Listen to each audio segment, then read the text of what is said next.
안녕하세요. 오늘 당신이 보내주신 현대로템 관련 자료들, 이걸 좀 깊이 파보는 시간을 갖겠습니다. 최신 뉴스부터 실적, 증권사 리포트, 정부 정책까지 자료가 다양한데요. 저희 목표는 이 안에서 가장 중요한 정보랑 통찰력을 딱 뽑아내서 당신이 현재 상황을 명확히 이해하시도록 돕는 겁니다. 시작하기 전에요. 이거 중요한 참고사항인데요. 오늘 분석은 투자 참고용 자료라는 점, 모든 투자 결정과 그 책임은 전적으로 당신에게 있다는 점을 먼저 분명히 말씀드립니다. 네, 그 점 꼭 유의하셔야 하고요. 그리고 자료에 보니까 더 상세한 트레이딩 전략은 그 정우영의 진짜 주식 유튜브 채널 있잖아요. 거기 매일 오전 라이브 방송을 참고하면 더 좋다고 하더라고요. 네, 그것도 참고 정보로 알아두시면 좋겠습니다. 자, 그럼 이제 진짜 현대로템 이야기 속으로 한번 들어가 볼까요? 자료들을 쭉 보니까 역시 현대로템 하면 가장 먼저 눈에 들어오는 게 방산 부문인 것 같아요. 특히 K2 전차 수출. 네, 맞습니다. 그 K2 전자 수출이 지금 핵심이죠. 최근에 그 폴란드라고 2차 계약 이게 공식 체결됐다고요? 이게 또 역대 최대 규모라면서요? 네, 맞아요. 규모가 상당하죠.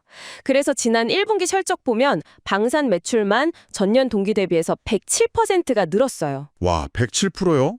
이건 실적을 그냥 이끌었다고 봐야겠네요. 정말 주목할 만한 숫자네요. 그렇죠. 근데 여기서 중요한 게 이게 단순히 그냥 한 번의 큰 계약, 뭐랄까, 일회성 호재가 아닐 수 있다는 분석이 많아요. 일회성이 아니다. 네, 자료들을 보면 정부의 그 방산 4대 강국 목표가 있잖아요. 그리고 수출 지원도 계속 확대하고 있고요.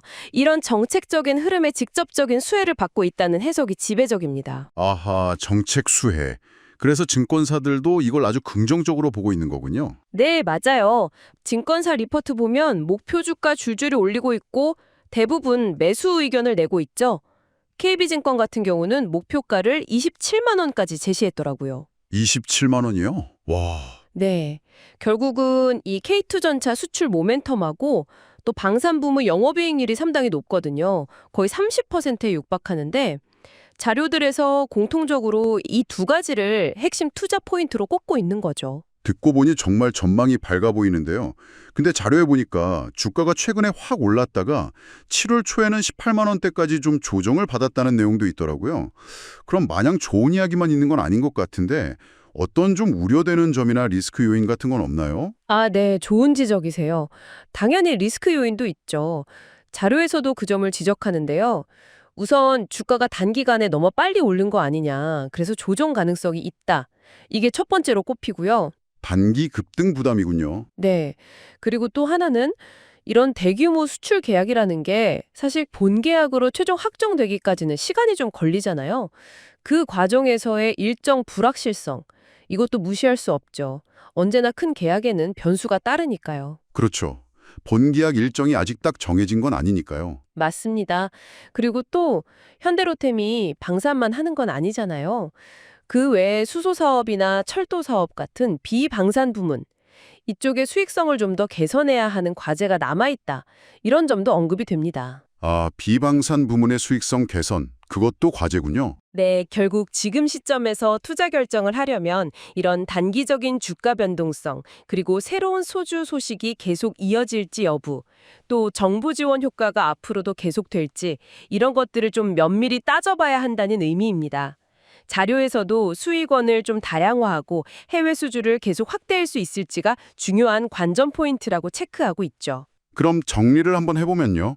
오늘 저희가 살펴본 자료들을 종합해 볼 때 현대로템은 이 강력한 K2 전차 수출 실적하고 또 정부 정책이라는 든든한 뒷배경 이런 것들 덕분에 중장기적인 성장 가능성은 상당히 높게 평가받고 있는 것 같습니다.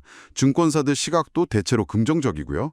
하지만 동시에 말씀하신 것처럼 주가의 단기 변동성이라든지 계약 진행 과정에서의 불확실성, 또 비방산 부문의 실적 개선 필요성 같은 리스크 요인도 분명히 존재한다. 이 점은 꼭 염두에 두셔야겠네요. 네, 맞습니다.